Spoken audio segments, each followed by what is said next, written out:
for joining us on another episode of the Roundtable Talk Show. I am one of your hosts, Sharifah Hardie, and we have an incredible show for you today. But before we get started on today's show, we're going to ask you to go ahead and share this show because, as we always say, friends don't let friends miss out on the Roundtable Talk Show. We're going to introduce you to some amazing guests, so go ahead and share the show. I want to introduce our next co-host, and that is the amazing, incredible LyNea Bell. How you doing today, LyNea? I'm good. How are you doing? I'm excellent. I'm excited. I'm looking forward to today's show. Tell us a little bit about yourself.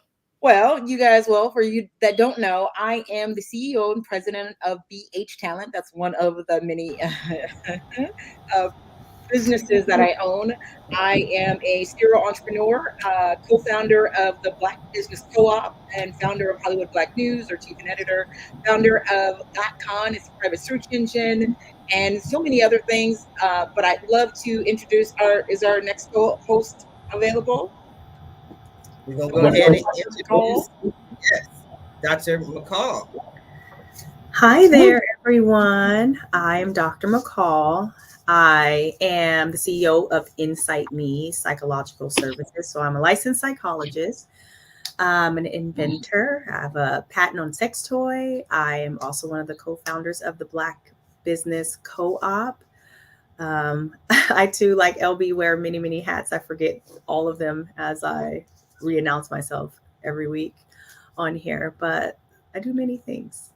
That is all. Welcome, welcome. LB, who do we have on the show today? Well, we have again returning one of our favorites, Niki Norlock. She's an author and truth seeker. Niki, do you want to tell the fans a little bit about yourself, the audience? Sure. It's pretty simple. I'm a pen. I watch what's going on. I travel around, I talk to people, and I document the journey. I've done a documentary in the Philippines on street children. I am the CCO of a multimedia corporation based in the US, and I'm just a wandering gypsy who loves the world and likes to play in it. Currently driving around Mexico on motorcycles, filming it, and working on the rest of the True series. That's awesome. Next, we have Larry and Carol McKee.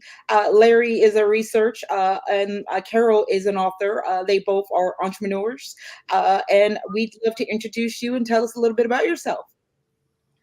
Okay. Larry and I are both retired, but have had a very, very active life and love life. We've done a lot of traveling. We've traveled to all 7 continents and all 50 states and have learned so much just by traveling the world. We're big believers that great education comes from travel. So we've had a lot of experience with that and really enjoyed that.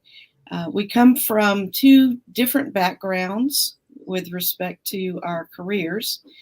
Larry was, I'll introduce Larry and he'll introduce me.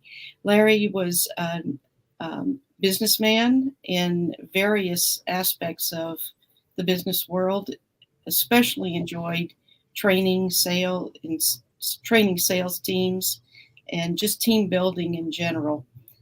He has started his entrepreneurship at age 10, and maybe that'll come up a little more later. We won't go into every story right now. And has done a lot of mentoring for businesses and business people, literally all over the world, but primarily in Honduras was the main audience for that and beneficiaries of his entrepreneur training. And Carol, my amazing wife, was a mathematics teacher, taught everything from elementary methods class at the university level to junior high, middle school to high school. She won a presidential award for excellence in teaching math, and we were honored to go to the White House and meet H.W. Bush. Carol always had a love of writing and very close to the Lord, and we collaborated on our first book, which is In Search of My Heart. which is a historical Christian novel. Carol did the writing on the book, and I did the research and helped with some of the plot lines. Wonderful, wonderful. Who else do we have today? Awesome. Last we have is Ambassador Dr. Charlene Doak Gebauer. She's a global and keynote speaker, online child protection expert, regularly featured on radio and on TV. She's an award-winning producer and director. Ms. Charlene. Well, good afternoon, good morning, I guess, in California. I am considered a computer science specialist in education and have developed a theory of digital supervision for online child protection, which is becoming recognized in many, many different countries. I've written 2 books about it. But as you said, I've also produced a documentary called Vulnerable Innocence about online child protection, and it is based on my theory of digital supervision, which is user-friendly, and I wrote it so that people wouldn't throw their hands up in despair and say, I cannot do this. We can all do it. And I'm very pleased to be here today. Thank you. You are so welcome. We are pleased to be able to learn from you and to learn what is going on in your area. So let me just ask you, Dr. Charlene, why do you feel the importance to have online protection? Well, the title of my second book is The Internet, Are Children in Charge? And the answer to that question is they are in charge. Too often they're left too independent. And I often say that this generation is the most independent generation in the history of the world. Predation online is there, and peer pressure is there online. Cyberbullying is there.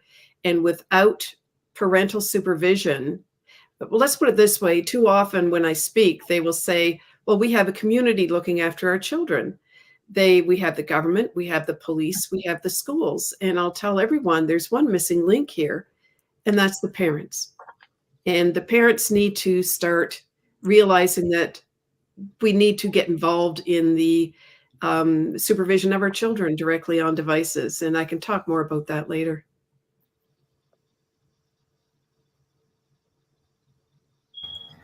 Well, you know what? I think that's so remarkable.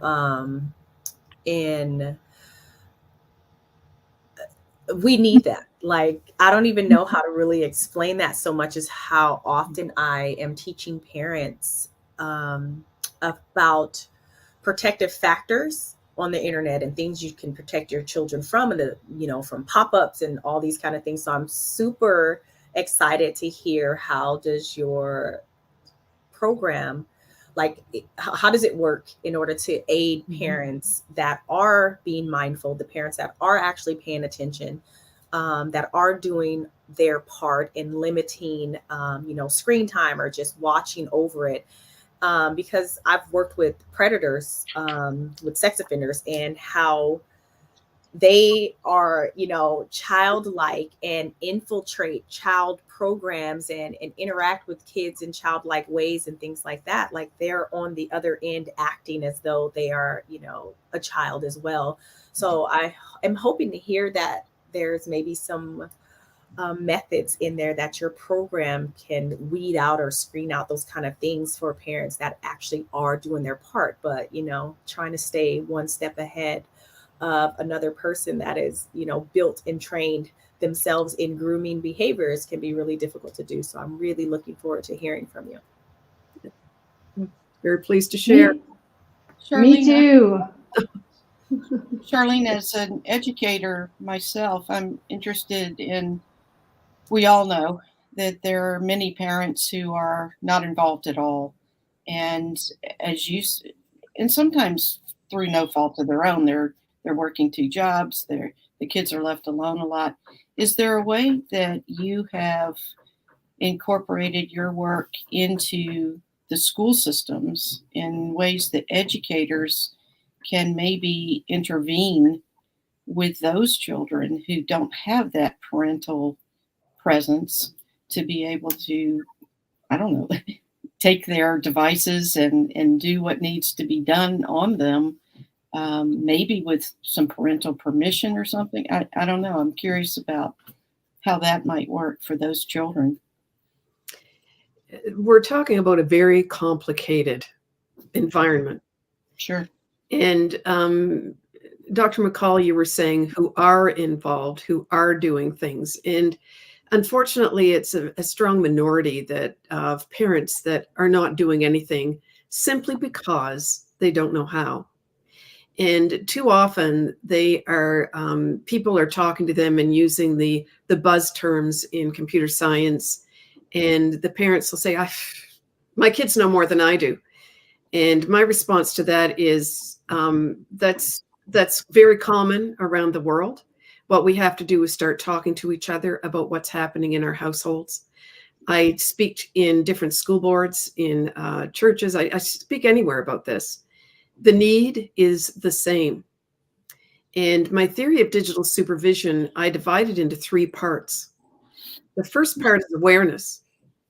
And until people hear the awareness factor, they will not realize how important it is to start practicing the methods of digital supervision, which are user-friendly. I've made it very simple. And parents that start practicing digital supervision say, their stress level in their home has gone down unbelievably. Mm-hmm. The school system has terrible limitations on what they can do with these children. Mm-hmm.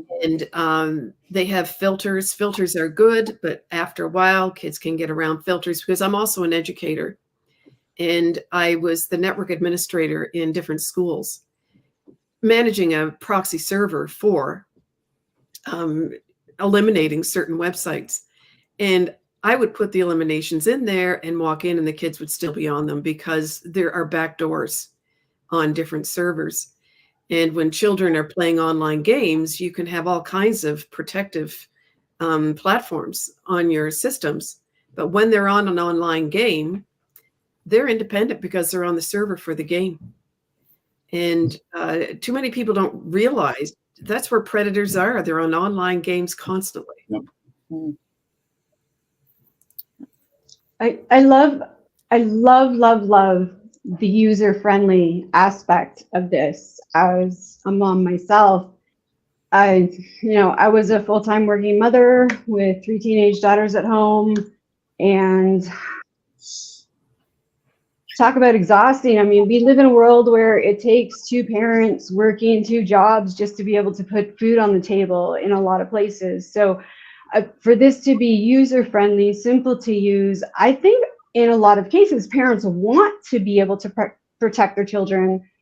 They just don't know how, number one. And number two, technology can be very intimidating. And if it's too complicated, then they're overwhelmed by it. And I think that the program that you're speaking of is going to open up a world of protection to parents that previously, up until now, just didn't have access to. So thank you.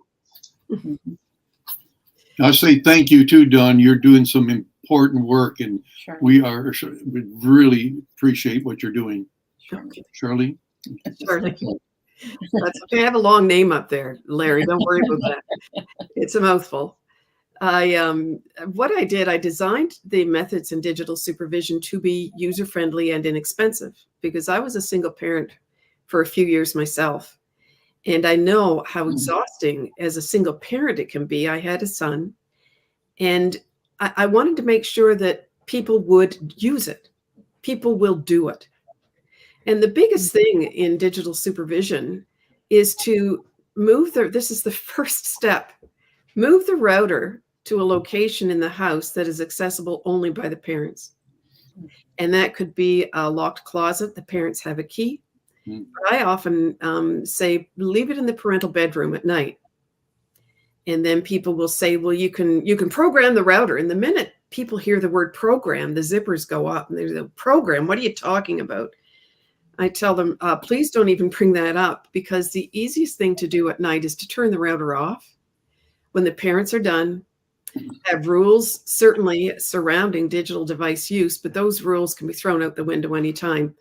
There are 2 reasons why you do this. You move the router there and you turn it off at night. Number one, so that your children will not be on the internet all night. Make sure there are no unsecured routers in your neighborhood. But number two, you're telling your children you are in charge of the internet.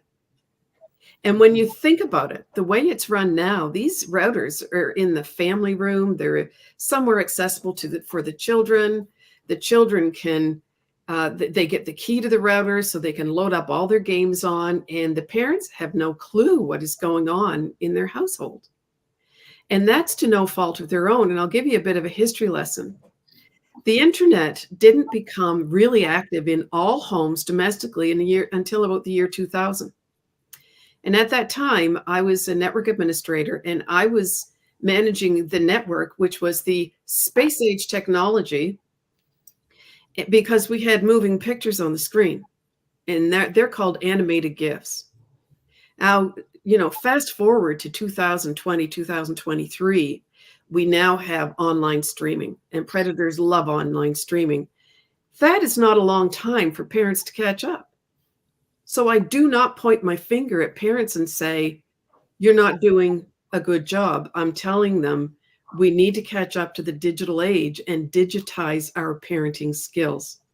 Traditional parenting works. Digitization is so important. Excellent. So this is my question, because it seems to me as a parent, and my kids are 26 and 29. So, I've been dealing with this for a long time, but I kind of got lost, and maybe it's just me in this conversation. When you start mentioning routers and turning off the entire internet, I was like, wait a minute. I thought we were just going to put some little app on the phone, make it so they can't access certain websites. But now we're turning off and this is something we have to do daily or nightly, every night, turn off the router? Well, that's what I advise, simply because it's the easiest thing to do. You can program a router, and the router is simply the machine that is your gateway to the internet. And people call it a modem, a router. They're combined into, it's all the same thing. And in order to really control what your children are doing all night, if you turn it off, they have no access. Now, what goes hand in hand with that is that all cell phones need to be docked in the parental bedroom at night for charging. The cell phones are the biggest cause for what they like to call sleep apnea with children. They have sleep apnea because they're not sleeping. They're on the internet all night. And I'm using the word router. Kids will throw acronyms around left and right, and half the time they're not right. They just think they are. And parents just need to get used to the abbreviations in texting, where their children are, investigating their cell phones on a regular basis. Because I'll tell you, most parents don't realize once kids are taking nudes, and that's self-exploitive pictures of themselves nude. If they're under the age of 18, they're producing and distributing child sexual abuse material, which is better known as child pornography. And what parents don't realize, and I've researched this in every country in the world, the majority of countries, because the parents are paying for the cell phone plan, the parents are responsible for child pornography on a device that they're paying for. And when I tell parents that, they start saying, what do we do with this digital supervision? Because then the parents are being interviewed by the police because they have child pornography on their cell phone that they pay for, and that could be nudes of their own children. I want to add, I love when you started, you said it starts at home. And so me being a big proponent of that thought process, education starts at home. Now that starts at home. So that right there for me was one of the key points that you led with that I loved. I did. I had that struggle with my son. I did. I took the router. I took cell phones. I was cutting stuff out. When I realized that, he knew how to reset it, I was like, no, we're not doing that. But the part that I think the kids had to understand was who's the dominant party. And I think when we leave it up to the children to do whatever they want in whatever that free time is, then just in anything that you're rearing and training, they start thinking they know more than you, or start getting that I can do what I want type of factor. And as long as you are a individual in my home, but for me, that's how I was raised, and that's how I kept it. No, these are the terms here while you're here in this area. And if you don't like it, when you get big enough and old enough, you can go find your own place, for my culture, and then figure it out. But in that thought process, you said it started at home. I didn't expect the school system to teach my kids. I expected them to learn at home, and what they got from school was a remedial, was something else that elevated them to another level that they can continue but not be stuck. So again, you had me at it starts at home. I agree with you, LB. Like, even the part about it starting at home, the school system, something else was mentioned about parents just kind of giving up and saying, oh, my children just know more than me, or they're more tech savvy than me.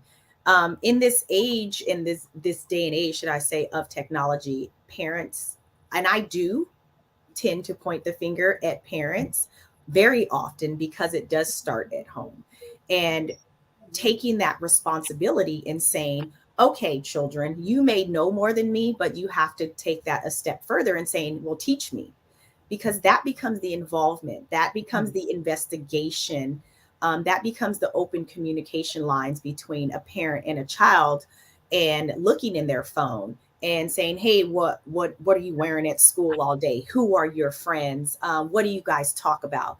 That opens up the communication line. Show me this app that you're on. Show me this new game. Show me this new technology. It is being involved.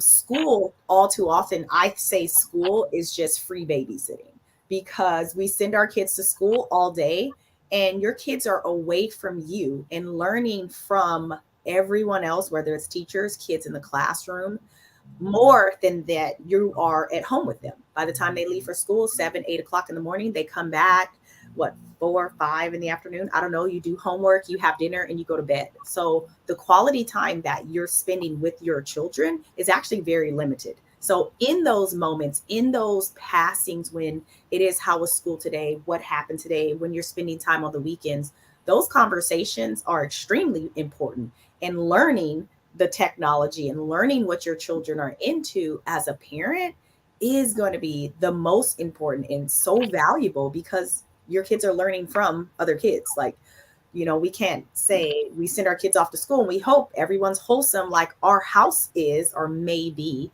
but other kids aren't having those experiences. Other kids are coming to school with trauma and, drama and things like that other kids are learning from. And if parents are not teaching them, about the birds and the bees or whatever, your kids are going to learn from someone else. I'm always saying, who do you want your children to learn from?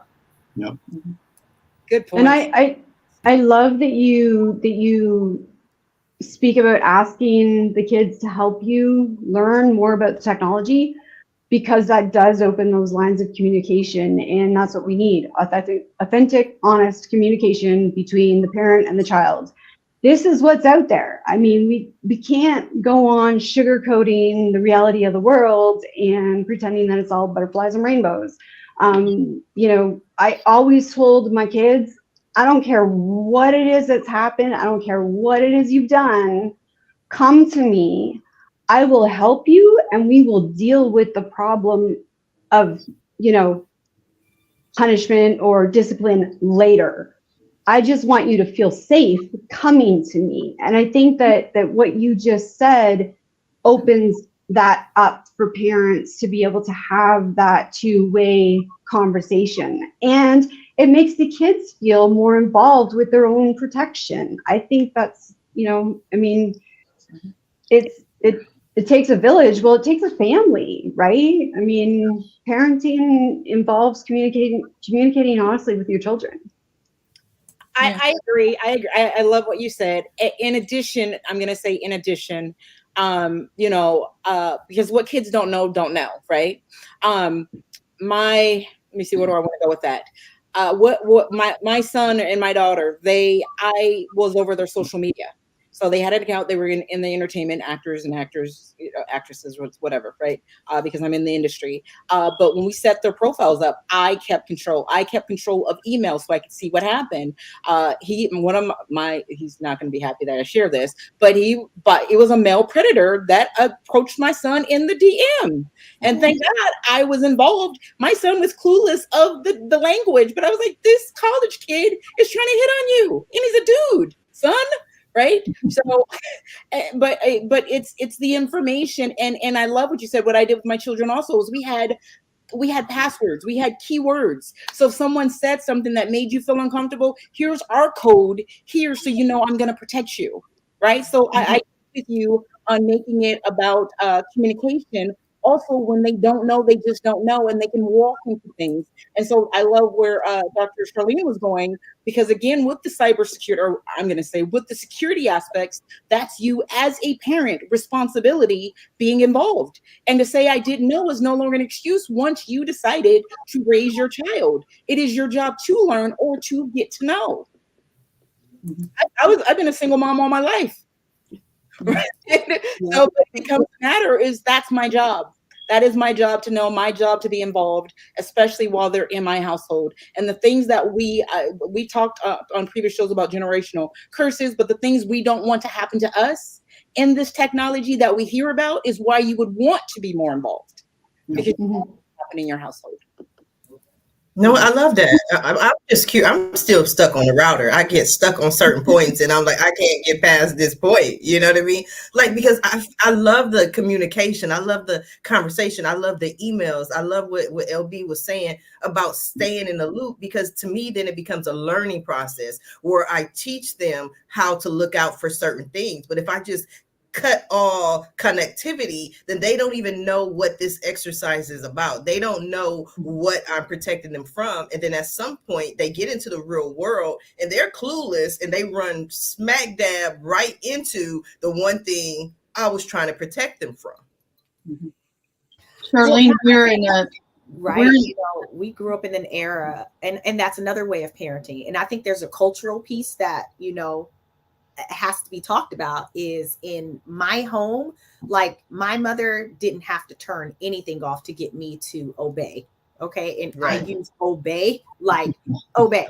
Kids are unruly. And I think there's powers around us in removing the rights of parents, and how we can discipline, or how discipline is. And I'm not talking about abuse being okay, but there's certain factors of parents are like afraid of their children, parents have been rendered powerless, where kids can just say, oh, you abused me. And like parents are going to jail, losing their jobs, like all kinds of things without this balance. So, but I am from that era where if my mom said it's over at 8:00, like it's over at 8:00. There was nothing to talk about. There was no, so I understand, Sharifah, where you're saying cut off the router. What?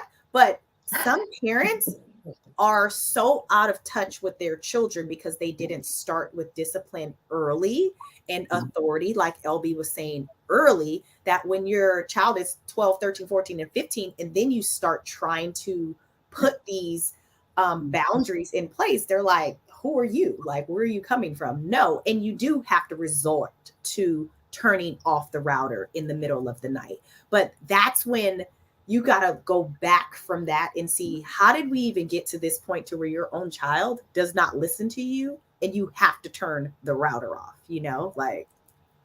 Yeah, right. Definitely. This is such a wonderful conversation. If you are just now tuning in to the Roundtable Talk Show, go ahead and share this show, because it's an interesting conversation. And we will be right back after this brief commercial break. One thing we as a people must always remember is that the children are our future and how truly beautiful they are. Sharifah Hardie is here to do just that. She is here to remind us of the beauty in each of us, especially our young people. But we can't just remind our young people of how beautiful they are on the outside. We must teach them how beautiful they are on the inside, and that they too can make a difference in this world. We must provide our young people with more opportunities, such as career training, better education, access to mentors, and the belief that a new day is coming. In fact, that new day is almost here. 2024 will see that new day dawn with Sharifah Hardie as Senator of California, District 33. Make a difference today by donating to the Sharifah Hardie for Senate District 33 campaign at www.sharifahhardieforsenate.com. My dresses might not fit me like the girls on IG, but I recognize that real is rare. See, I know If you or someone you love is struggling with mental illness, finding the care and answers you need isn't always easy. Dr. Picolya McCall is here to help. A licensed psychologist with 18 years of experience helping families, caregivers, professionals, and individuals. Dr. McCall offers live with Q&A and pre-recorded webinars on a wide variety of mental health topics, giving you the guidance you need to help those coping with mental illness. Register for the webinars, www.insightme.com, and get the support you need today.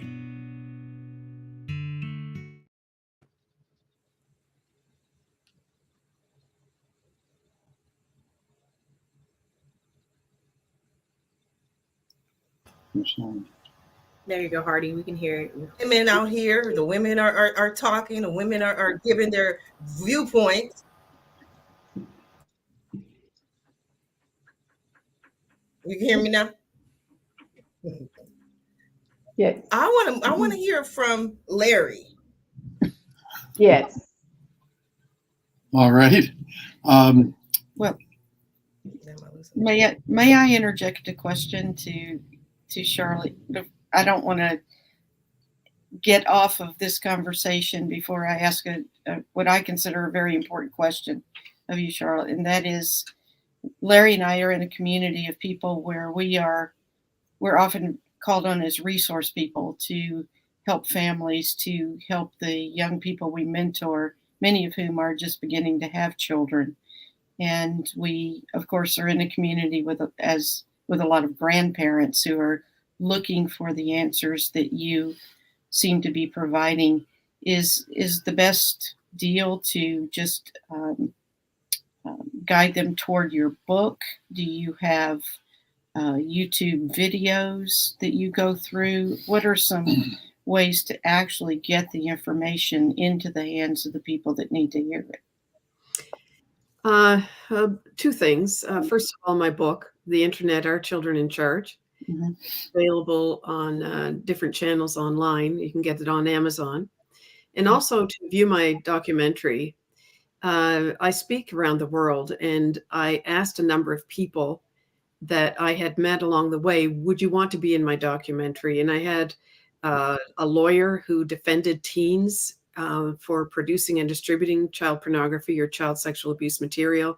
I have people that were specialists in violence, in the media, and child-on-child sexual assault, the effect of porn, and multiple people in the documentary, which provide the awareness factor that is so important for people to start realizing they need to practice digital supervision. And the other thing that I tell everyone, and I'm pleased to hear that you work with families, is that we need to start talking about what's going on in our homes with our children. When I speak in schools, every school I've spoken in, a principal will come to me and whisper and say, we've had children charged in our school for producing and distributing. And I tell them, please don't feel lonely about this. This is happening all over the world. Children do not realize the magnitude of taking these self-exploited pictures and spreading them around a school. Statistics will tell you that it takes less than an hour for one picture or video to circulate a school of 1,000. And it's less than that. And that's why Dr. McCall will probably confirm this. So many children are committing suicide or attempting suicide because they are getting involved in these self-exploited pictures. They call them nudes. And we had a teen consultant on my charity. I have a charity that raises funds for victims of internet child exploitation for their therapy costs. And he said, we have nudes on all of our cell phones in schools because nobody's ever looking at them. And children are using their cell phones, which, by the way, is the most dangerous thing you can give a child, is a cell phone, and thinking that they own them and can do whatever they want using them. And as I said before, because parents are paying the cell phone plan, then the parents are guilty of possession of child pornography. And in some cases, Child and Protection Services the police will report the parents to them because they don't consider there's enough supervision in the home to protect the children. So that's the extent of how far this can go with children. So often they say, well, we have to get the schools involved in training the children for safety. And every time I speak, someone will say, shouldn't the children be looking after each other, their safety online? And I will caution everyone that the biggest problem is that we have to change our mindset on so many levels. But the first of all is that children are not looking at protecting each other online. They're looking at what they can get off with online. There is a huge difference. And I'm sure anyone listening and the people on the panel, we've all lied to our parents. I mean, I lied to a drunken sailor. And we all get off with things. We all want to accomplish things and then laugh about it. Look what I did. There's no difference just because there's a screen and the internet. In fact, it's far more dangerous. So working with families, we talk together. How are you coping? You know, we've got this book. We've got the documentary is only 74 minutes long. Important for people to see it. You know, you were saying about we're leaving so much responsibility for children to teach one another or to be the role models or, know the right thing to do.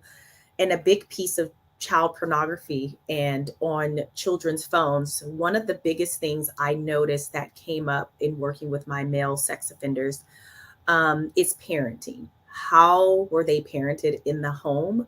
What did they, as males, were they taught about sex, about their bodies, about what's appropriate? And there's a big divide in a household between men and women and how we teach our children about sex, about respecting their bodies and respecting the bodies of others, right? So sadly, there's certain behaviors and there's certain acceptance for male behavior and male sexuality that isn't the same for women. So again, when we're teaching our children and we have young boys, we're like, hey, if boys get all these pictures from girls, it's cool. Maybe the male figure and role models around them think that's appropriate. They think it's okay. This is fine. But then you turn the tables and this is a girl, I would have to tell my male group, like, hey, if this is your son and this is what your son's doing, how do you respond? And initially all of them were like, oh, that would be cool. I would tell my son, good, high five. And I'm like, now this is your son now has child pornography in his phone. How many years does that come with? And then the light bulb comes on as they sit in that room as a convicted sex offender, like, I never thought of it that way. And I'm like, that's someone else's daughter. So do you think they're going to be met with the same, rowdy and rooting on that you're rooting your son on with if they found this in their daughter's phone?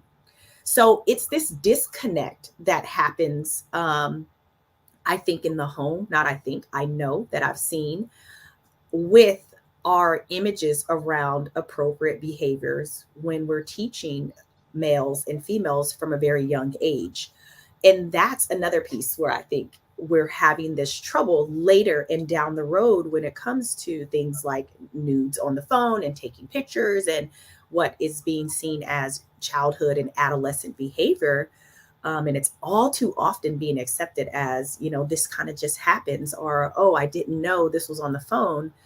It is that disconnect that comes early in the home with teaching appropriate, sexual behavior, or even parents even knowing what's appropriate behaviors for children. And I think you touched on. I just want to ask a quick question. Dr. McCall, you may have mentioned in what you just said, but I want to go back a little bit. When you said that you were working with the predators or the teens, did you see any common theme? Like the majority of them were left alone for hours, or the majority of them did not receive the attention that they wanted from their parents? Did you see any type of patterns? The pattern is the lack of open communication about sex and things that are appropriate. So, for instance, I would do a timeline with my males, and I say, hey, from 0 to 18, I want you to tell me, when was your first kiss? When was the first time you had sex? When was the first time you saw pornography? When was the first time you even heard, by age, right? All the way up to 18. And then I ask them, as we get to 18 years old, when you're legal, when did your parents talk to you about sex? And by the time they're getting down their timeline, they have already had kisses. They've already had very huge things before their parents even intervened and said, hey, this is sex. Here's some condoms. And then the conversation is like that. It's this very awkward thing. But by then, the kids have already had so many experiences that the parents are behind the 8 ball by then. You know what I mean? So that's what I've seen as the commonality is, it's too little, it's too late. Like, we're afraid to have this conversation. And that's exactly what I was going to jump in on earlier. Having the conversation as early as possible. I think a lot of people think that they need to wait until their kid is 11, 12, 14. They're seeing this stuff online. They're seeing it in movies. We need to remember, young children are actually quite intuitive, and they're quite intelligent, and they're more than capable of understanding some of these concepts. So even if we dumb them down a little, starting the conversation as soon as possible builds that trust between the parent and the child, and allows for that conversation to continue as they grow and start to experience and progress with their own sexuality. The younger you start, as far as I'm concerned, the better. I mean, like, let's just be honest, sexuality is part of living. It's part of life. So, you know, why are we hiding things from our kids, and why are we afraid to talk about it? It just doesn't make sense to me. I want to ask one thing with LB, because talking about you're in television, and what triggers me and drives me crazy is television. Like, for what you think is an adolescent TV show, or it's a TV show about adolescence. In every TV show, I can't even watch it because it's always drugs, sex, and suicide. High school, teenagers, junior high, right? And that's what our kids is like, oh, this is an adolescent TV show. It's all with teenagers in here. And that's what they're watching. So when Niki, you're like, hey, why are we afraid to have this conversation? You know, it's like, it's on TV, like constantly, you know what I mean? So I was saying, LB, because, you know, that's your world, that's your field. You know, I'm blaming you. Why do you let television? Yeah, it's funny. Well, I won't say it's funny. I have parents, and we talk. Even I talk to the children, and I ask them, you know, any child that comes with or wants to be on television, or before they start with the agency, I always ask, do you want to be on TV? They say yes. I'm like, tell me some of your favorite TV shows. And then so I start listening to what they say and their thought process. I've even had kids where the parents wanted it more and it wasn't the child. And I'd say no. The child, a 5-year-old, told me he wanted to own restaurant chains, even though he looked great. But he's like, no, I want that. But going back to that, it's hearing. And that's the first thing. It's having the conversation. Then it's it's the boundaries that the parents are willing to sell their child into this thought process or not. Right. I'll talk about an instance. My son, he had a great role, and it was a curse word. One curse word was a great role, Leonardo DiCaprio. I won't go into names, but anyway, it was a curse word. It was the A word, right? And because it was going to change his spirit, he didn't want to do it. And I was like, oh, it's okay. So this is us as parents. It's okay. You know what? We got it. I'll accept this. But now you're changing the child. So again, I'm going to go back to you. I love that the restrictions are there. And he grew up with, you can't cuss, we don't do this, we don't do that. And the moment that I was willing to let him go outside of that, which could have turned his circle, and this is me being in the entertainment industry, it would have changed him. And that's what I think people do in slow pieces, in bits, and slowly. So, but I recognized that immediately, and I said no. And he didn't want it. I was like, I support you, baby. And that was a good thing, because again, he got to be who he was. He was open to be able to communicate. He wasn't forced into something. I will say, being a victim, a lot of times we're forced into things, and it's the mental things that predators will tell the other person, or tell you, the victim, which you think you're protecting someone else from it. Right. So, but going back to you, Dr.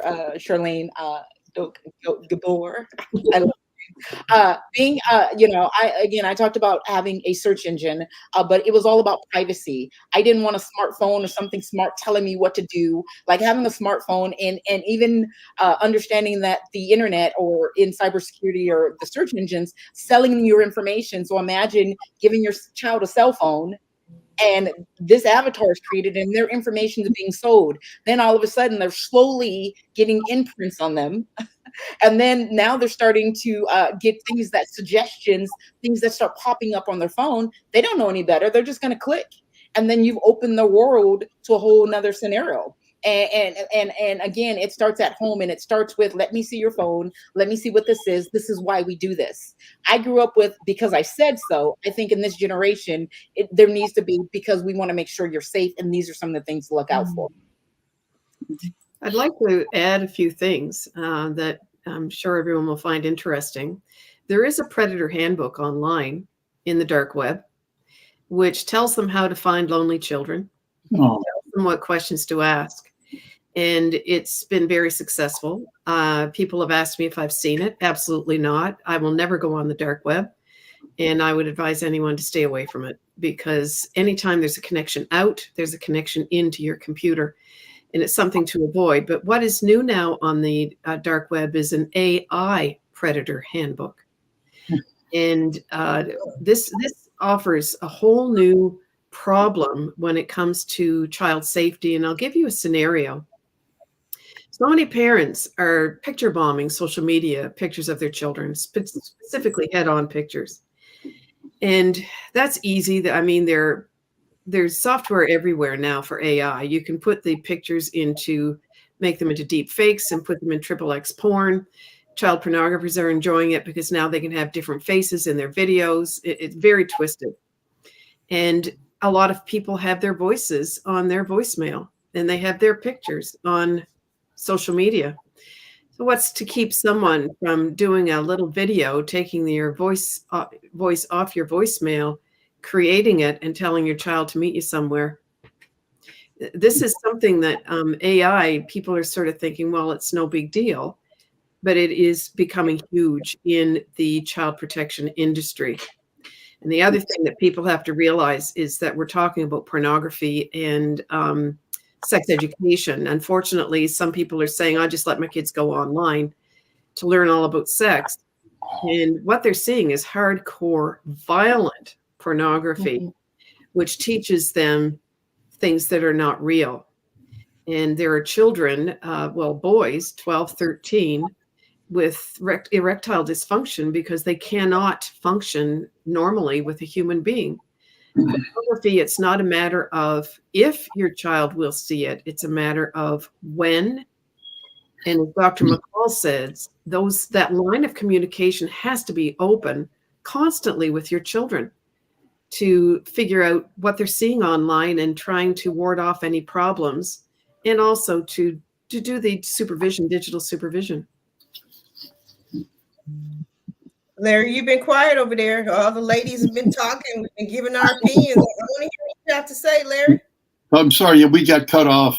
We'd like to tell our story, but actually the story begins with Carol and the vision that God gave Carol. So I'd like her to go first and tell her how our book came to be. Well, first of all, this book interestingly started over 20 years ago. And it's not because we're lazy or unmotivated that it took that long, but it was really, it's really been a God guided project. And we were sitting in a small group Bible study one night, and we were studying a book by Lee Strobel called The Case for Christ. And short background, Lee Strobel was an atheist whose wife became a Christian. He became enraged, and as a investigative journalist, took that approach to prove that Christ was no more than a bogus figure from history. And in the end, through all of the interviews of people all over the world, he became instead convinced that Christ was who he said he was. And so we were studying his book, and one of the aspects of one of the arguments to the validity of the resurrection was that women were the ones who discovered the empty tomb and were commissioned to tell the disciples that big news. And that was really pretty unusual for that time, that women were not regarded at all in biblical times as credible or valuable. And so this was kind of an interesting thing. And as I was sitting there and thinking about this, I started just sort of putting myself in the position of those women and thinking, I wonder what they thought. And I wonder if they were as amazed that they were receiving this message, and just kind of getting into their feelings. And I remember almost saying under my breath, it would be interesting to have some of these biblical stories from a woman's perspective. And that was it. Just kind of said that. And several nights later was, I am a very good sleeper. Very good sleeper. And I rarely wake up in the middle of the night, and I certainly don't get up in the middle of the night. And yet this couple nights later, that's what I found myself doing. And literally just this sort of wave of inspiration came over me that I was to write a book about a young Jewish woman in the first century Israel, and that she would become one of the followers of Jesus, and one of the women that went along with Jesus and his disciples and took care of their the cooking and sort of the logistics of their journeys. And I was just as surprised as anyone. And especially as a mathematician, I never thought about writing a novel. And as it turns out, there's a much longer story that goes along with all this. But I pitched the idea to Larry. He jumped right into the notion of being the researcher. He did volumes of research at the time and provided me with everything to make the story culturally and geographically and in every way sound for that time period, and the biblical research as well. So it's been a combined effort. We had an opportunity to be published back then, and the publisher, well-known publisher, kept the manuscript for a year and a half, finally rejected it, and that was the best thing that ever happened. Again, all about timing, but this generation, this time in our society, this time in our world is the right time for this book. And that's the way God unfolded the plan. So a little bit about the background. Yes, it's a good time. It's just what I found was so interesting about your book and your story is that when we were asking Larry his opinion, he deferred to Carol. And there's just the posture of the two of you is literally Larry has your back. He's sitting there at your back, just waiting to support you. And I think that's wonderful. We're going to learn more about your book, but we do have to stop for a brief commercial break.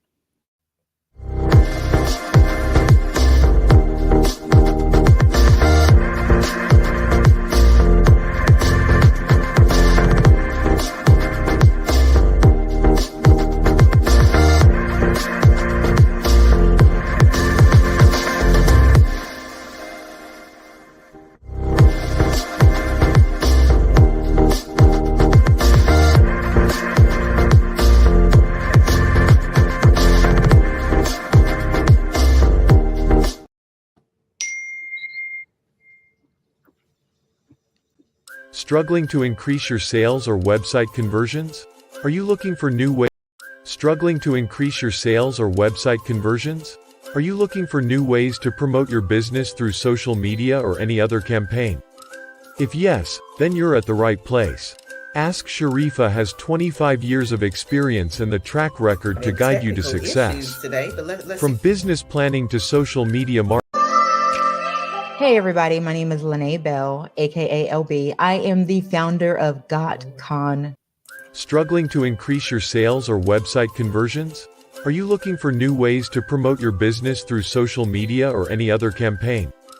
If yes, then you're at the right place. Ask Sharifah has 25 years of experience and the track record to guide you to success. From business planning to social media marketing, from website designing to website development, from search engine optimization to paid traffic, we will research your business, your products and/or services, and the competition to develop a custom growth strategy for your business. Contact us now, and we will help you bring your business growth to the next level. For more information, visit www.asksharifah.com.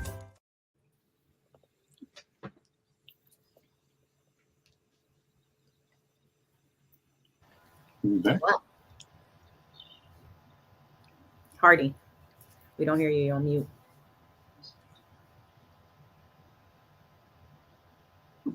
No sound.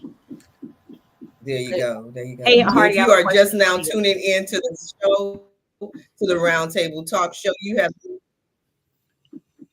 Did you just interrupt my speech? It's a delay. No.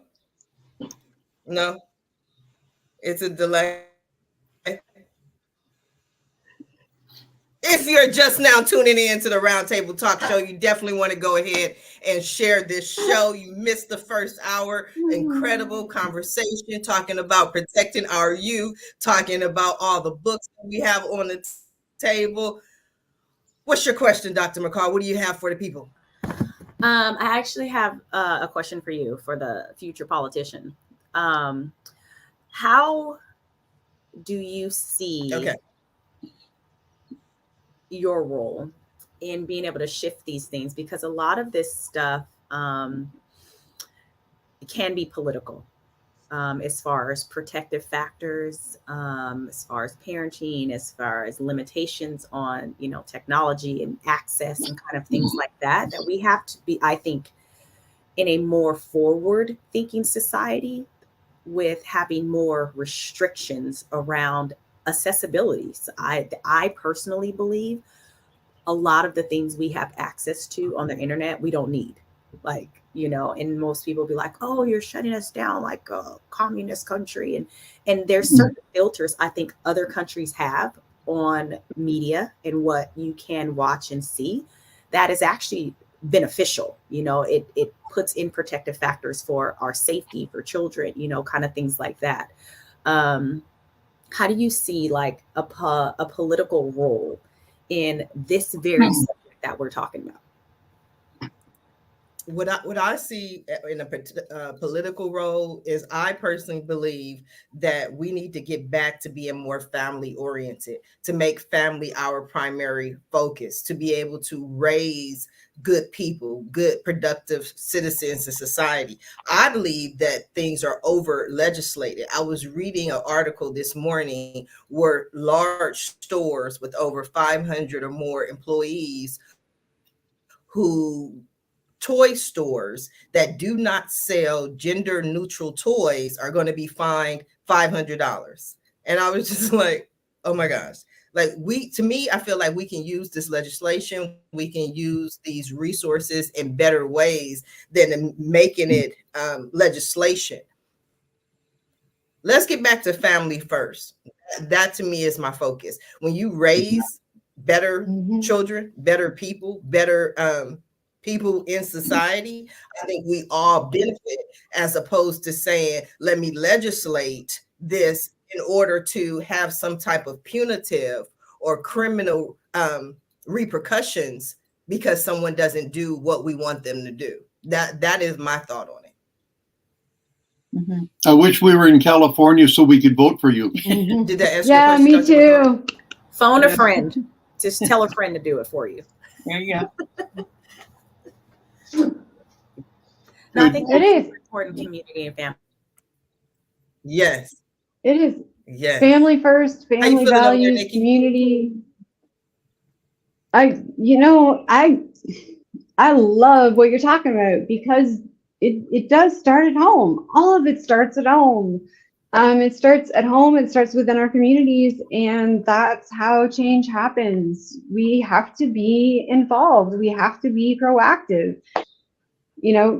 Yes, of course, family first, community next, and then on and on and on, and it just kind of snowballs into a more peaceful, safer world for all of us. I wish I could vote for you, but I'm definitely going to be supporting you. Yeah.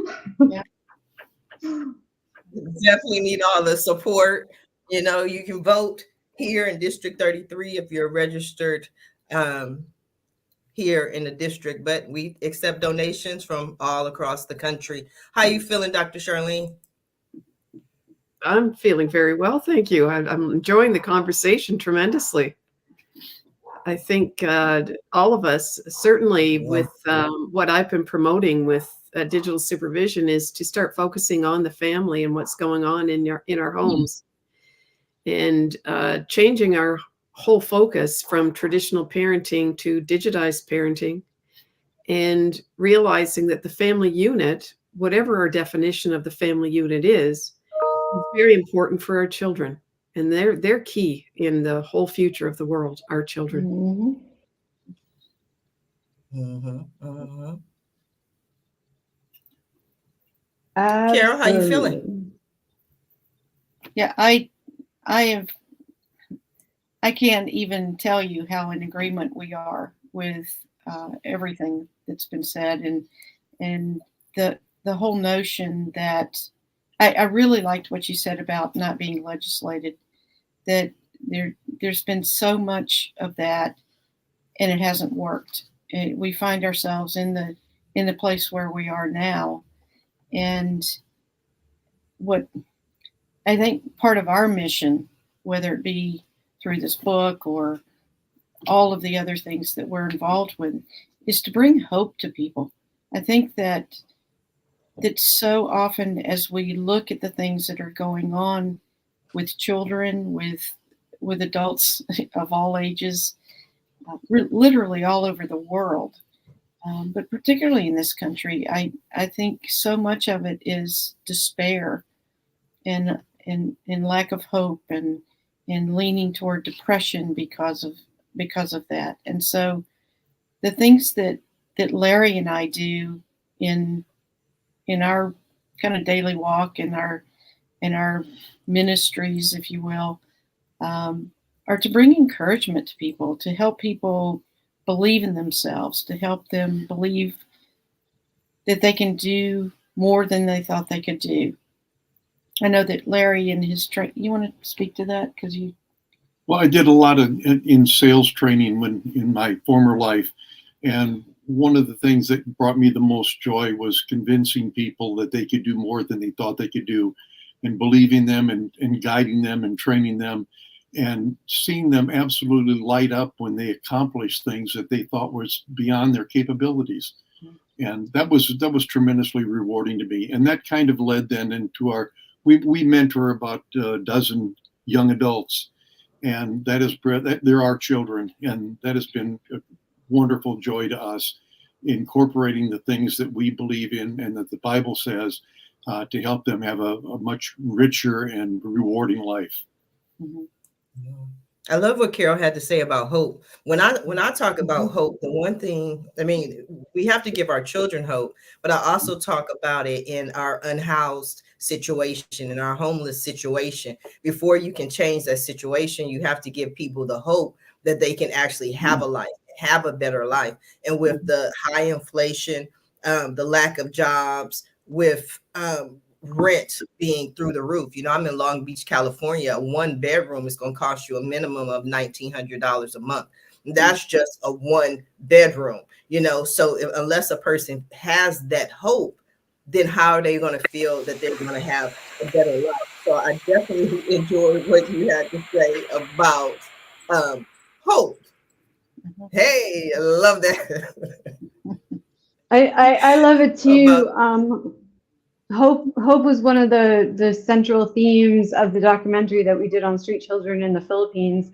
And it was centered originally around this incredible Christian children's home. Their main objective was not just teaching the Bible, but it was teaching self-esteem. It was teaching self-worth. It was empowering these youth to be able to do and go wherever they wanted to go in life, to encourage them to understand the power that they had within to change their own lives. And I think that when we speak about communicating now as parents, we have a responsibility as parents. We have a responsibility, even if we aren't parents, within our community, to be a part of that encouraging, uplifting voice that says, yes, you have it within you to live the life that you want to live. Your you is of value and worth. And the more that they recognize their value and worth, the less likely they are to become victims to predators online and offline. You know, it's to strengthen them from within and empower them to know who they are. And I think that's a super, super important part of this conversation. And Empowerment. in our ministry, we talk about identity. So it goes back to, I always say, taking it back to one. And it is knowing who you are. Because again, when you understand that some of these things, well, a lot of the things that are not supposed to happen, your voice is no longer taken away from you. Often as children, I'll just speak for me, especially depending on cultural, where you feel like you don't have a voice because it's I said, what did I say? So there is no safety net. And when you can incorporate identity with a safety net surrounded by that, and again, that goes to biblical principles as well. But when you can give that and nurture that within, that makes for a stronger, especially in today's thing, today's 2023, 24 with kids, it's safety, identity. And a lot of times they're in survival mode. They're in survival mode to the electronics because they don't know that it's giving them, what do you call it, Dr. Charlene, that the sleep apnea, that they can't, not sleep apnea, but they can't sleep. They don't understand that because they're in a free-willed world. Like they got to do whatever they wanted to do without the choices to support, not knowing that they had a choice to turn off. Actually, it wasn't an option. And when we start taking away some of these free gift options away, right? And explaining why they're not good and watching them do that. I'm going to sidetrack. Many years ago with my youngest son, we were doing this experiment about good food. I always say, pick your poison, right? Can't have all the candy, can't have all that stuff. So one day we just did a health day, no chips, no nothing. And I gave him all the good options. He had salmon. He had some really good choices. And he was like, wow, oh, I feel good. You eat a chip because, scientifically they did that, right? The FDA, you eat a chip, you want more chips. So he ate foods that were filling and he didn't want any more. He was full. So so what I meant by that is going back to choices and options and letting them understand what that is, what that isn't, so they have a better understanding. Going back to you, Niki, it's identity. Identity is inner. That's the spirit. I'm going to say spiritual. For me, it was spiritual, knowing who I was, what I was in Christ, right? When I understand and being led by God, I was like, ooh, these are right things, these are not right things. But I understood what those choices are. So when I started to move in any direction, I knew where I was moving to because I was making that decision. And again, when we take that from kids, they don't think that they have a voice. And then they think they're forced into situations that add on to other situations. I know I piled on a whole bunch at one time, but that's not it was it was more than fine. It was just enough. I mean, and it reminds me of actually one of my favorite conversations. I think it's not only cultural, but it's generational. I'm damn near 50 now, but I grew up in a time when children were to be seen and not heard. And then when I had my children, especially my mom was like, "You're trying to be your children's friend. You're trying to be their friend." And I was like, "Yeah, I'm their best friend." So I raised my children with the understanding that you can say whatever you want to say to me. You can't say it however you want to say it. You still have to be respectful. But I think when you take away a child's voice, especially a female child, you take away their right to say no. You take away their right to have an opinion. And it was very important for me that my children understood that I know that you have feelings, that you have emotions, that you have thoughts. And I wanted them to communicate them to me. So which is, again, why I got stuck over an hour ago on that same router. I'm like, no, I'm not going to remove this and take this away from them. We're going to have a conversation that says, what are you doing? Let me see the phone. Let me go through the phone. Because I remember my daughter, when she was in high school and her grades started to go down and she just was doing the most. I took her phone and I changed her phone so she could only call me and 911. Like that was the extent of the people she needed to talk to. I was like, you're not talking about schoolwork, you're not studying, so you don't need to have these conversations. But it was little things like that helped me as a parent. Yeah, and that's a balance. McCall? There's a Yes. I'm gonna go after Niki. I don't know where I lost Niki. There's a balance. No, I lost the LB. There's a balance between offering them choice and making sure that there's, rules, regulations, guidance. But, part of offering that choice is explaining why those rules are there. Right. And I think this is where the doctor can jump right in, because I would love to hear her opinion on that. Say that last part again, because it kind of cut out. It cut out for me. So, okay, the balance between giving them choice and making sure that they know that there are boundaries, but explaining why those boundaries are in place.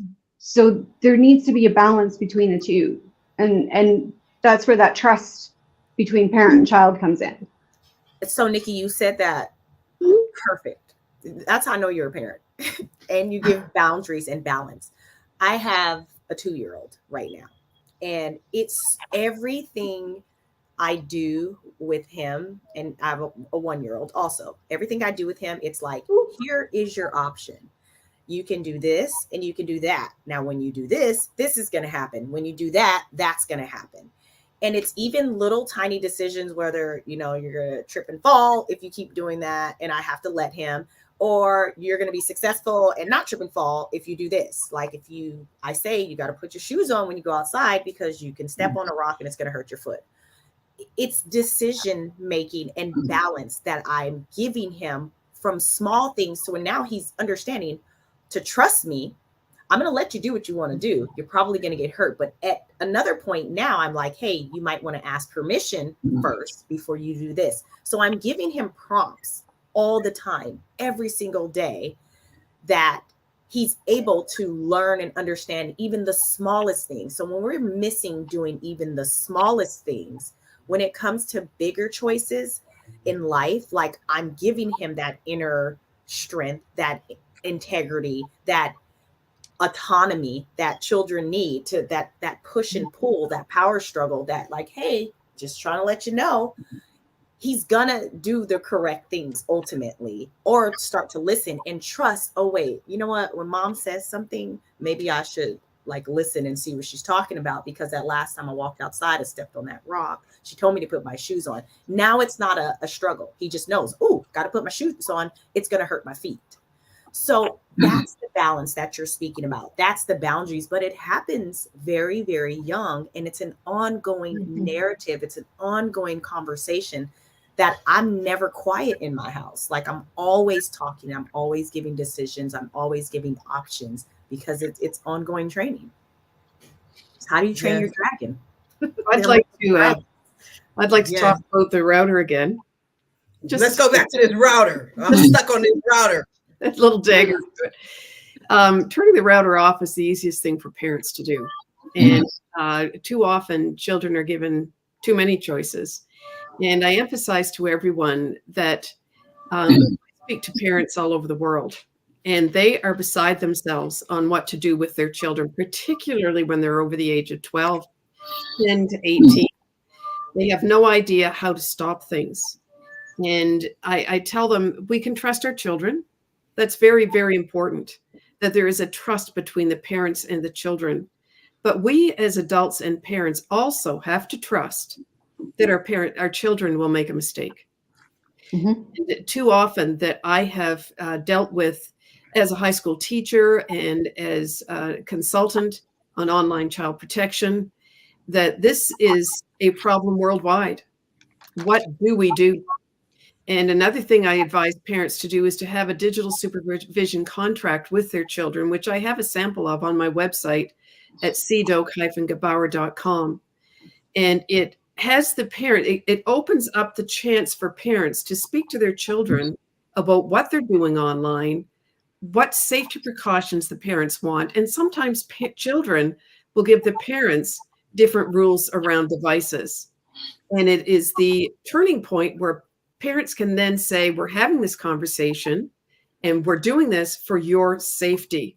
And I can't emphasize enough, we have to trust the fact that our children make mistakes. Of course they make mistakes.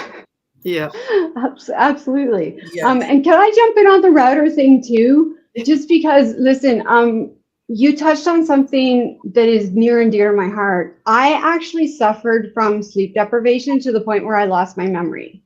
It was due to untreated pain. It's a long story, doesn't matter. But sleep deprivation is deadly.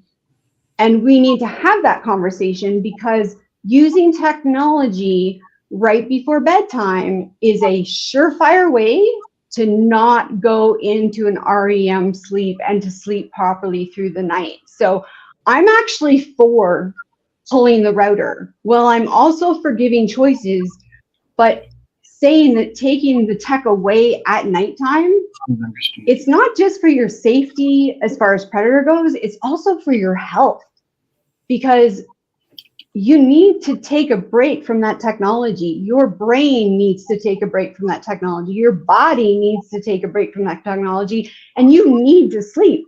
Sleep deprivation can and will kill you if you are not careful. And it's an important part of that conversation. So yeah, pull the router at night. I'm all for it. Take those phones away. They need to sleep. They need to learn the word no. The generation now does not understand the word no. That part, yes. Yeah, they call it abusive. I agree. There's something wrong, when they call it. Go ahead. Oh, I'm sorry. We lose it? Go. Okay, I'm sorry. One thing I wanted to suggest to you that we have recommended to the number of young adults that we've mentored is we came up with the idea of having a discipline deck. The idea is that when your child is born, you're given a deck of cards, ace, the 1, 2, 3, or 2, 3, 4, all the way king, queen, jack. And that deck is your discipline deck between the time they're 1 born and they're 18. And whenever there's an infraction, you've got to choose which card out of that deck that you're going to play. Obviously, you save the king for a really serious thing, and the 1 to 2s are for minor infractions.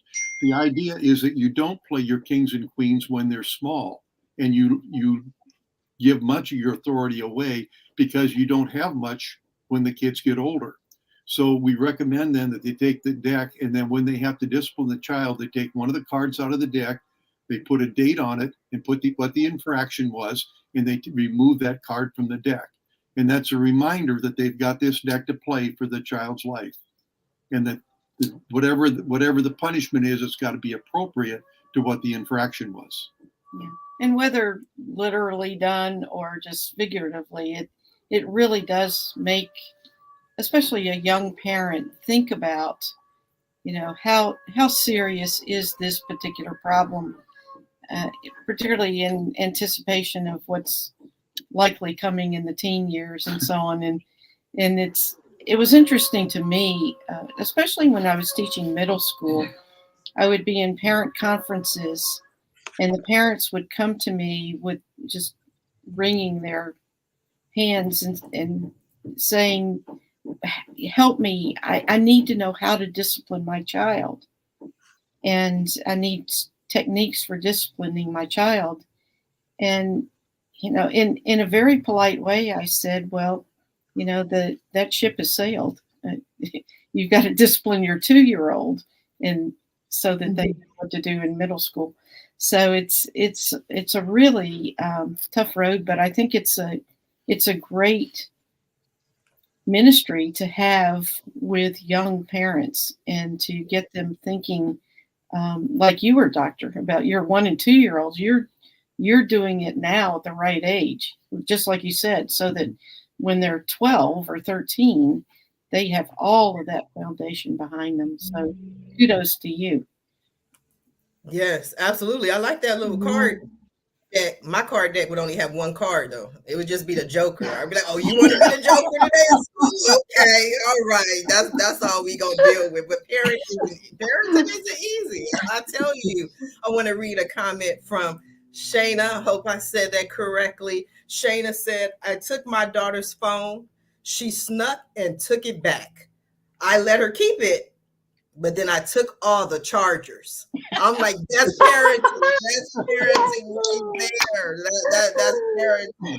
Good job. It's just the idea that, hey, I am the parent. I have the power. I love that. And that's one of the things about, staying one step ahead of children. They're going to make mistakes.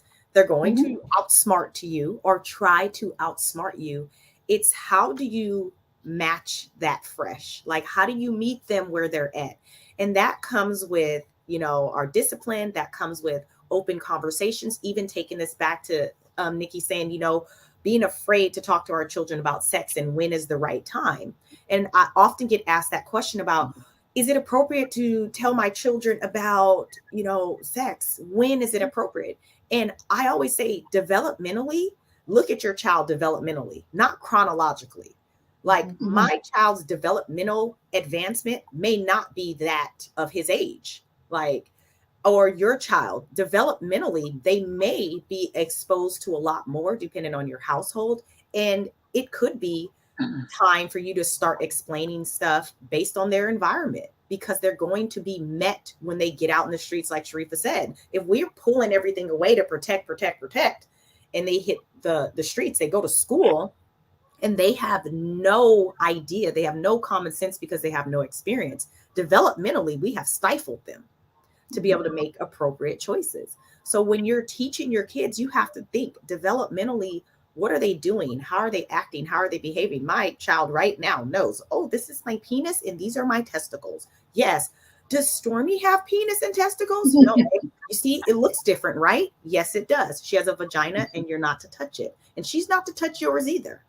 Oh, okay, mommy.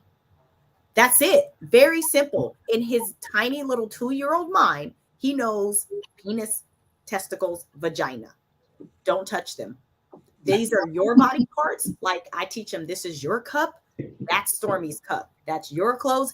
Everything is yours or hers. Mine, yours. Privacy, boundaries. I use these kinds of words with him every day, and he's only 2. So by the time he understands how these parts work and what they do, he already knows this one's mine. I'm not to touch yours, and you're not to touch mine, right? Yep. And thank you for that, for being unafraid to talk to your children with that type of language, you know, talking to a 2-year-old about boundaries. Our young people understand so much more than we give them credit for. And we just need to be unafraid to tell them the truth. And yeah, to say no when we need to say no, to explain why when we need to explain why, and to allow them to make choices that are going to sometimes get them hurt. But you know what? It's our job to pick them up, brush them off, and show them that you get back up and you do it again. You know, a mistake is nothing more than learning how not to do something. So yes, please, you know, talk to your kids as young as 1, as young as 2, and start to teach them things like boundaries. They do understand these concepts, even if they can't verbalize them. They understand the basics. Yeah.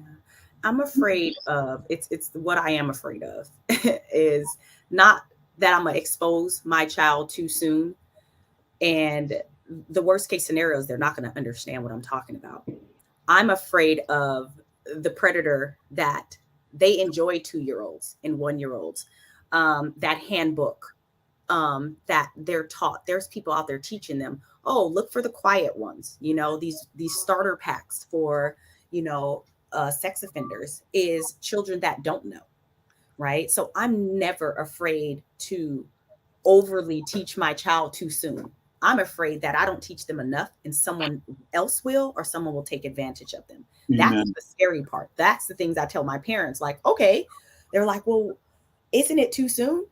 I don't know. Why don't you ask the child who was abused at 2-year-old, at 3 and 4, that has language, right? But wasn't able to say anything, didn't understand. Someone else is out there praying that you don't do enough, that you are afraid to have this conversation, because they're not going to be afraid to teach your child. Can I add to that? I with one of my nieces was one of her friends or somebody in the family that was brought to her, that child was abused, and then so she then abused my niece, and so I found out. So, and you know, holidays and so forth, when all the kids, because you know I'm the favorite auntie in my mind, I am. But what we did was we started doing the touch, and when I explained about codes, we came up with words that would probably kind of be offending to the adult, but it was a trigger word. So we started teaching them trigger words. Once they understood, no, these are boundaries. If someone touches you and I would do that, what do you say? And they would say whatever our trigger word was. And because we wanted that predator to be like, I can't believe your child said this to me, right? And I would know it was a trigger word for their safety. Then I had to let them know, if someone tells you, I'm going to hurt your mommy, or I'm going to hurt your daddy or your uncle or whatever, or your life, you don't care. Be like, you don't know my mama. That's what I used to say. Or you don't know my auntie, because I wanted them to feel safe, that they were empowered to do this, empowered to say what they felt and that it was wrong. And I don't care what they say. I don't care what they tell you. It's a lie for you to not submit to it. But again, it goes in. So I don't think it's too soon. I think when they recognize, and I would touch them when you do that, they're like, no, right? And they'd say, again, the trigger word, but it became a game. So really, if something actually happened, they felt that they could do something and they could come and communicate. And I knew if that predator tried to come at me, because usually they're family, friends, family members, whatever, somebody that's around you, that's close, right? That again, let me give too much of my life story. And I knew that, what'd you say? Right? Because again, it's a trigger word that they would never expect the child to say, especially the quiet ones, especially the unassuming ones. And it's like, what? I can't believe that girl said, really? And then, yeah, the cops are coming. 911, please. It was about Absolutely. LB, thank you for sharing. And that's what we're talking about is in these spaces where, we have to be vulnerable. We have to talk about, our worlds, our experiences, our mistakes, our lessons. And just even the story you were saying, I was working with a foster child, 5 years old, who was abused in foster care sexually. So when I have her, I'm like, hey, we don't do secrets. Nobody is to have a secret with you, just kind of training her. And she's playing like t-ball one day. And the coach says, come here, I'm going to tell you a secret. And apparently she tells the coach, oh, no, we don't have secrets in my family. And the coach comes to me and is like, this is the funniest thing in the world, but I totally get it. I told her I have a secret. I was going to teach her, how to run the base or whatever. She said, hey, I have a secret to tell you. And she's like, your daughter was like, no, we don't do secrets in my family. Love it. Love it. But it's those things that we have to condition them, like good touch, bad touch, Yes. All the things to protect them. You never know. And at school, sadly, there's predators at school. They're the janitors, they're the PE teachers, they're coaches. They're all the things they're not that we see on TV, like these monsters, homeless people jumping out of bushes. They're people that we know and we live with and we trust. I So good. I'd like to add to that. And I like your approach, Dr. McCall. As young as they are, you find a juvenile way of discussing it with children. The other thing I've told parents, and I'd like to have your opinion on this, is to teach children the slang words as well. And also, as a victim myself of childhood sexual assault, I don't get into detail. It was a few hundred years ago. But anyway, I tell everyone that they do not use usually body parts. They do not say, may I touch your penis? They turn it into a game. They will say, let's be silly. Let's do something different. And the child is just sitting there. The curiosity of the child is there. And the slang body parts are kind of important because they're not going to come out and use those terms because children are taught the terms. You see what I mean? But it's let's be silly. Let's make this a game. What would be your approach in that, Dr. McCall? And that is a wonderful question. I teach kids anatomically correct language just because it helps with proper communication, right?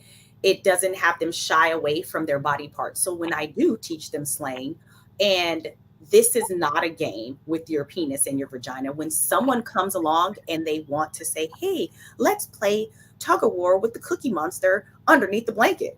What are you talking about? You're talking about my penis? Like, no, you know what I mean? So that's the place where it's developmentally appropriate, where you teach your children the correct way, because as time comes along and you get into more depth about good touch, bad touch, what's appropriate, what's not, tickle games, things like that, they already understand their anatomy. And again, I've had many sex offenders play these, oh, let's get in the bubble bath and we're going to play Mr. Bubbles. And kids are kind of like, okay, like let's play. But at the end of the day, they did not understand anatomy at all. They didn't understand boundaries. They didn't understand body parts. So they are more likely to get in there and play these inappropriate games with these adults. Does that make sense, or am I answering the question correctly? It's just perfect. No, it's perfect. Perfect answer. Yeah, thank you. I'd like to say something to the lady who took away the cell phone, though, from the child, the chargers. Not to put fear into anyone, but children are buying burner phones out of lockers in schools. And the burner phones, I've asked parents, have you ever tried to take the cell phone away from the child? And the reaction always is, oh, are you kidding me? It was horrible. And I said, if you want to take a cell phone from a child and possibly the charger, realize that if they're calm about it, they may have a burner phone that has been purchased. And I know in high school, students would say, oh, I got two phones, one that my parents paid for, and I got the other one, the burner phone. And they can hook up to any Wi-Fi anywhere and still do everything they want on that burner phone. It's just an alert for parents that all that glitters may not be gold sometimes when they calmly give up their phone. Wow. So good. I didn't even know we had all these burner phones. I'm glad my kids are dang near 30 now because I don't have to go through all these issues. I was just thinking the same thing. Thank goodness my daughter's 28. You're right. You're right. And that's a thing about when, and oh my gosh, Dr. Charlene, what you're saying is again, spot on. And you have to think about households, and that goes into a whole nother thing. Parenting, money, like my child is not going to be able to buy a burner phone, right? Because I will know, like, where did you get this money? How? I'm checking backpacks. I'm an 80s baby. I come from the era you don't leave the house without your mom looking in your backpack. What do you have on at school? We pop up on you. Like, well, I'm at show and tell. I'm on the PTA. So it's going to be very difficult to get things past me, but that's my level of involvement as a parent. And you are absolutely right. There are certain parents and families that I find are a little detached, and they're like, here's your money, here's your allowance, here's your this. I want receipts. What you spend your money on this week?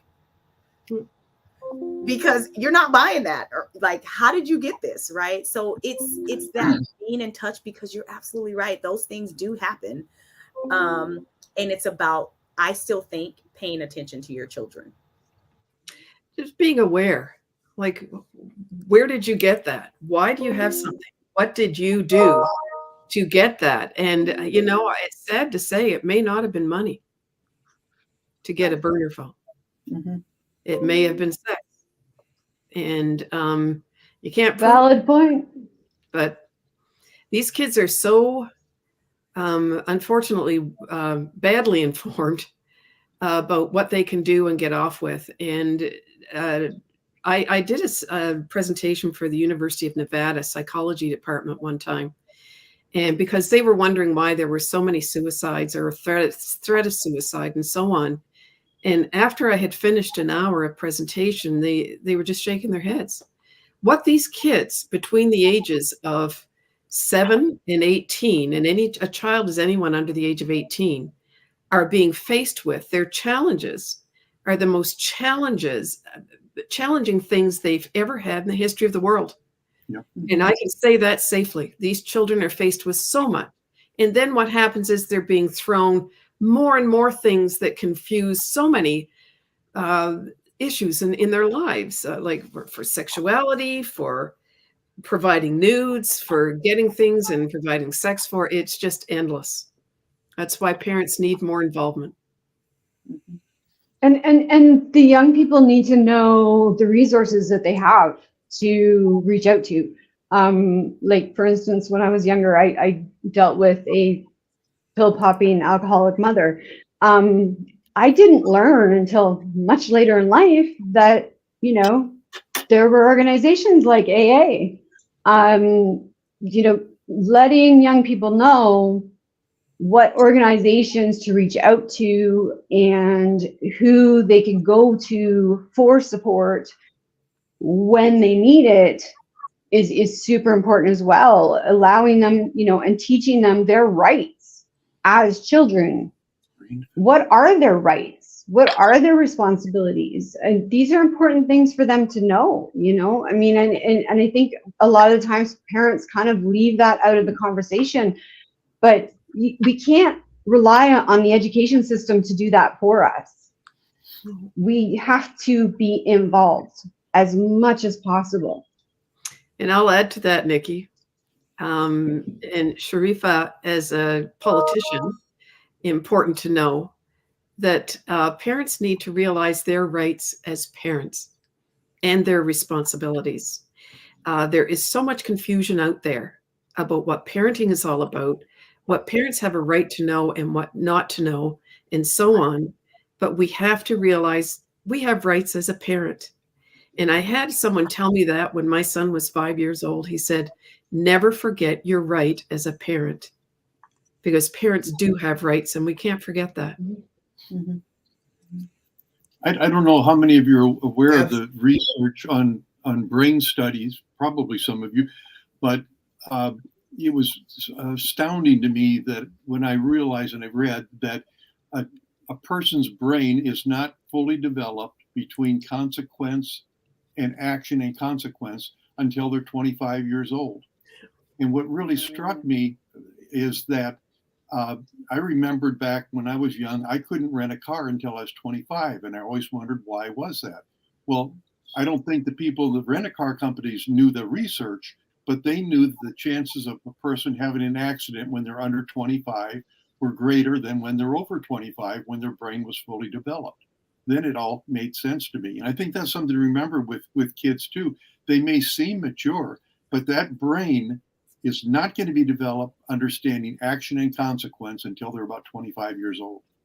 And one of the things that we have, when we saw that research and we really began to understand that, one of the things that we did was start sharing that with particularly teenagers, 15, 16-year-olds that I remember very specifically. We had twin nephews who were at the time, I think, 15 or 16. And we told them this, and we said that this is not a bad thing. It's just the way it is.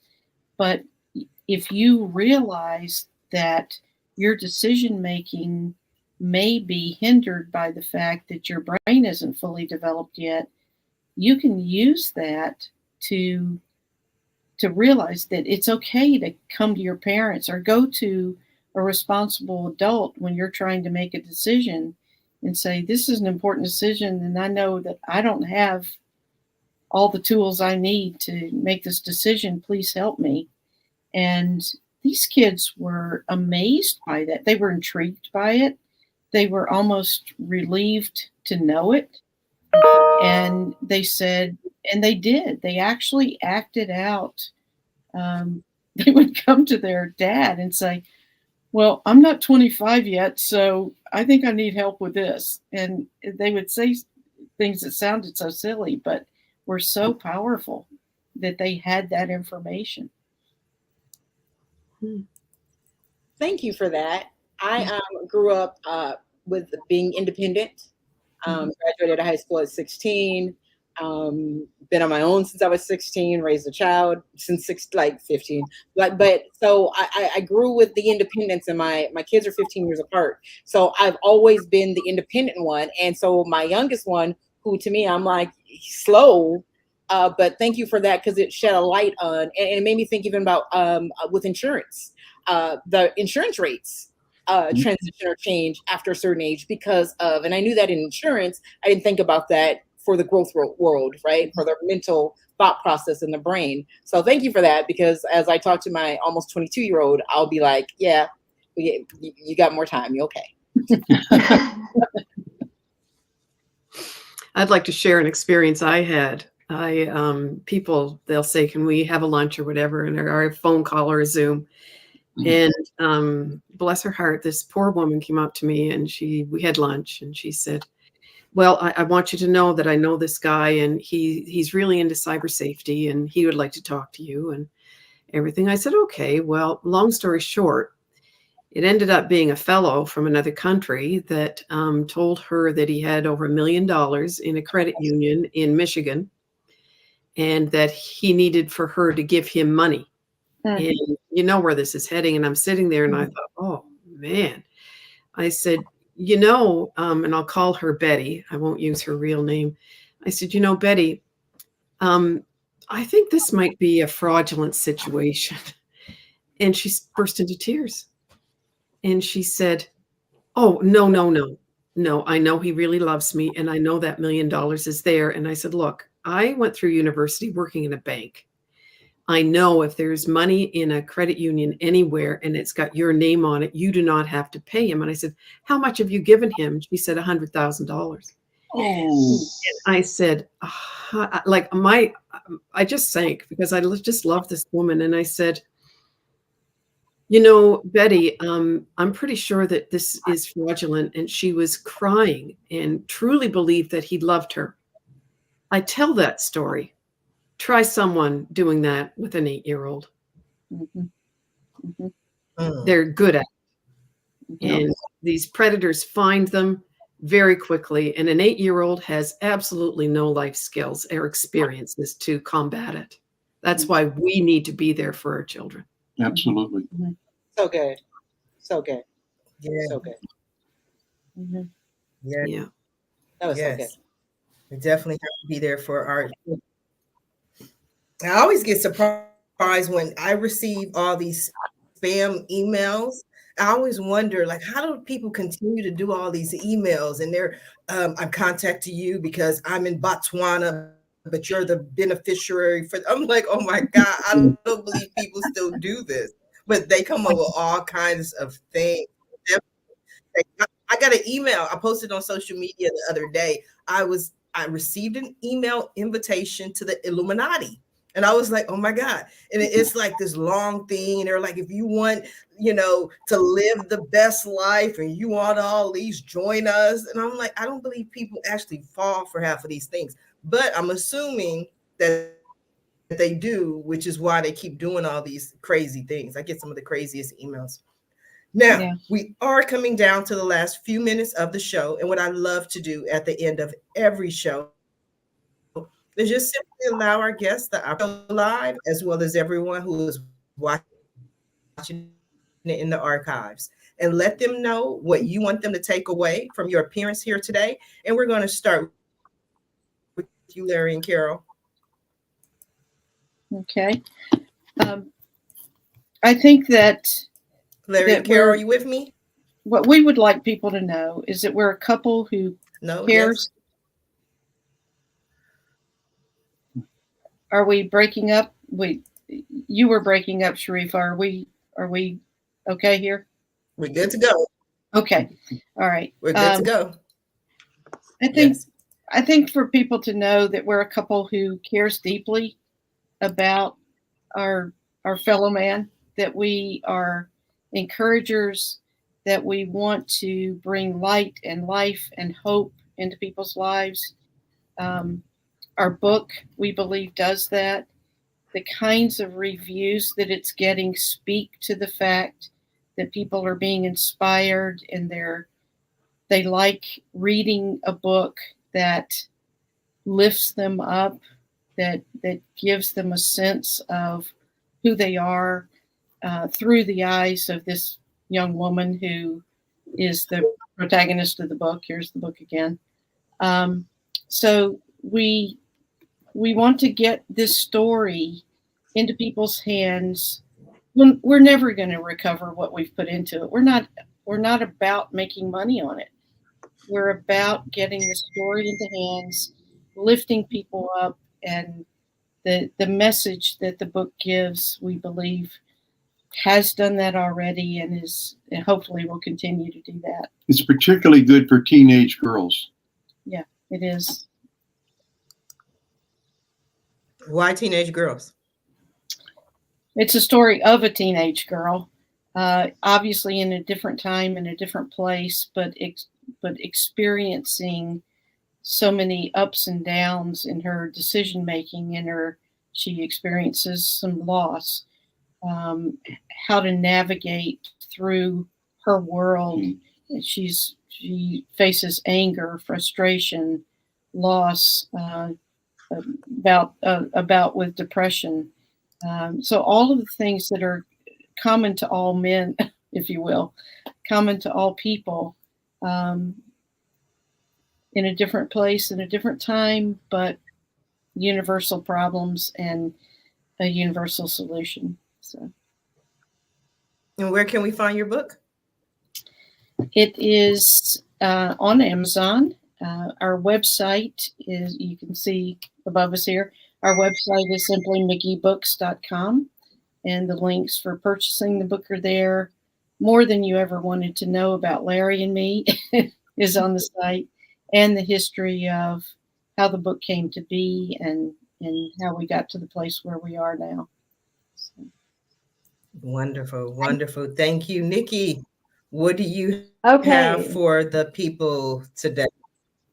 Today, I am going to direct you directly to the documentary, because if you are looking for hope and inspiration and solution solutions to some of the problems that we have with education, children who are being abused. This story, it's a full-length 90-minute feature documentary, www.beyondstrength.com, but it follows the story of a young man who lost his parents at a very early age in a very strange way, and it takes him all the way to where he is now in the UK, happily married, working as a nurse, 2 children. It highlights the organizations within the Philippines that are offering the solutions and offering the support to these street children so that they can learn their value, they can learn their worth, they can learn their rights, they can have access to education, and so they can better themselves. You can also pick up my book on Amazon, Truth, My Synchronistic Journey, and that's actually the backstory of how I ended up making a documentary in the Philippines, because that wasn't a plan. It just kind of happened, divine inspiration comes and I follow, and that's kind of how that worked. But www.beyondstrengthmovie.com, you can rent it, you can buy it. I highly recommend it. It's heart expanding and mind opening. Say the name of your book again. You sped through that. Oh, Truth, My Synchronistic Journey by Niki Norlock, and you can find that on Amazon. Wonderful.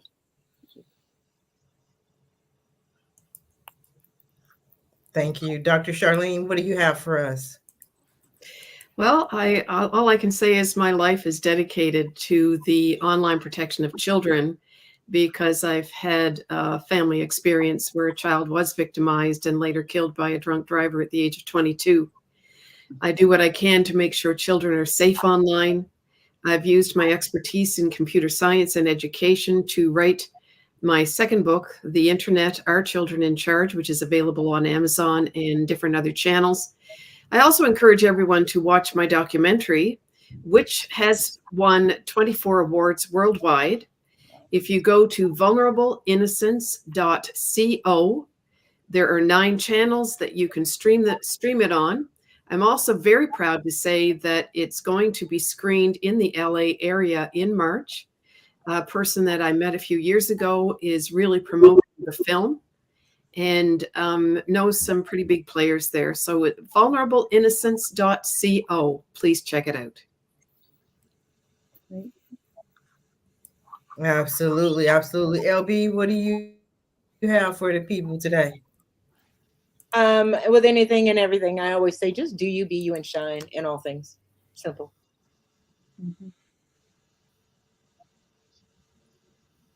And if you want to contact, no, I'm just playing. Get hold of me. Do you, be you, and shine.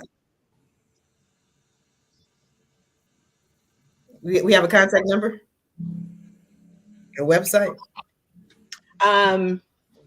You can go to LyNea. Dr. McCall. Go ahead. Can you hear me talk? Go ahead. You can go to LyNeaBell.com. LyNeaBell.com. Yes.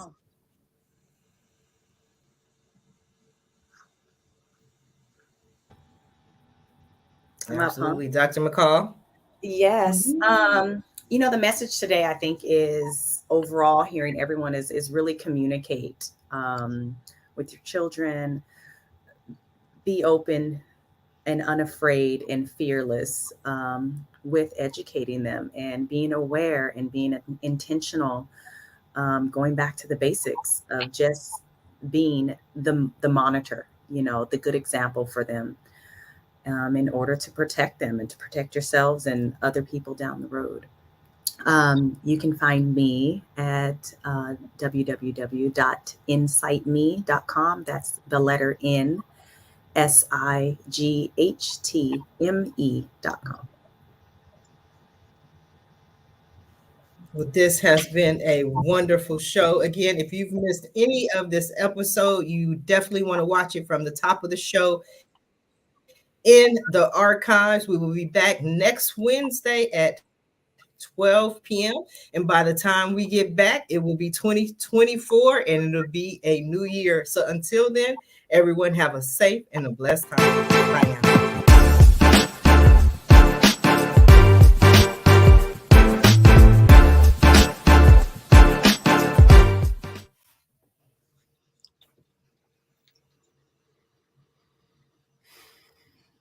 Sharifah, how do they get hold of you? It's the after show.